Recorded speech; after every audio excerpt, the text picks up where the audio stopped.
Lately, I realized something. I wasn't actually resting. I was just escaping. Every time I felt tired, stressed, or even overwhelmed, I'd grab my phone, scroll, and call it a break. But I'd come back feeling more drained. So I want to tell you the 5 steps that actually helped me to take a real break, especially from my phone, social media, and the constant noise of life. It's not perfect, but it's intentional. The first step is removing the easy dopamine. Removing the easy dopamine. It doesn't just mean limiting apps or setting timers. It means deleting them. Social media, short form videos, games, anything designed to keep you hooked. Because you can't rest if your brain constantly being stimulated. Scrolling doesn't calm you down, it numbs you. This was uncomfortable for me at first because I kept reaching for my phone without even realizing it. But that silence, that's where the break actually starts. Now, it's easy to remove these things, but replacing them is the struggle we all face, including myself. When your brain has nothing to do, it goes straight back to the phone or that easy dopamine that you would do. So instead, I chose a few low dopamine activities. This included reading a physical book, going for a walk without headphones, journaling, light exercise, even Bible study and reflection. If it didn't involve a screen, it counted.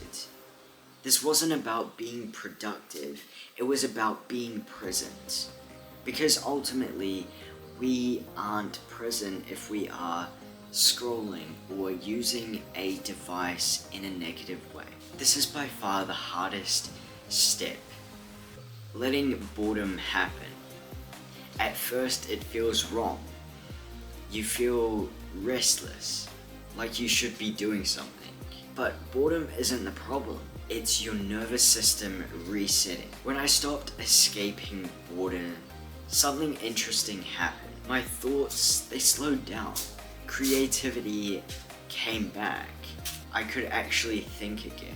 I could start creating videos again, getting ideas, not from watching other people online, but from my brain. Now, it's important to not rush this part, because when we take a break, let yourself do nothing, and you might surprise yourself of the things that come to mind. You might think about things that you want to do instead of things that are consistently drawing your attention to. And this is where the break starts to work. Now, a real break doesn't mean doing nothing all of the time. It means doing things that give energy back instead of taking it away.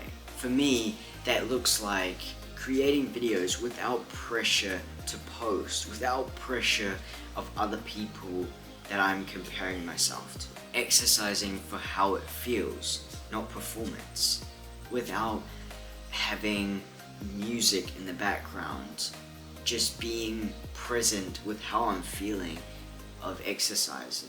Reading slowly, not trying to finish fast. And something that is quite new to me in the past year or so is studying scripture. It's easy to read something and 5 minutes later forget what you've read because you're rushing through it. Spend that time being present and actually understanding what you're reading. I started asking myself one question: does this leave me calmer or more tired?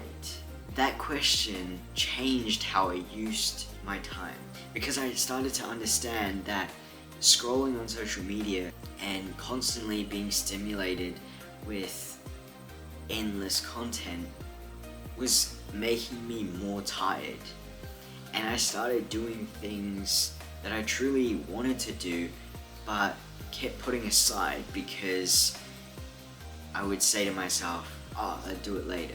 Or I would reward myself from exercise with scrolling on social media.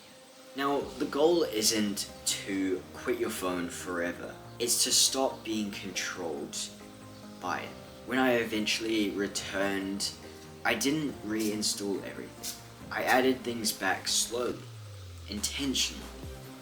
And honestly, I realized I didn't miss some apps at all. If you spend a little bit of time away from those things, it starts to actually get easier because you're not constantly thinking about scroll. It's interesting at the start because you think you need it, but you don't. And some things I only wanted in small amounts. That's the power of taking a real break. You choose instead of reacting.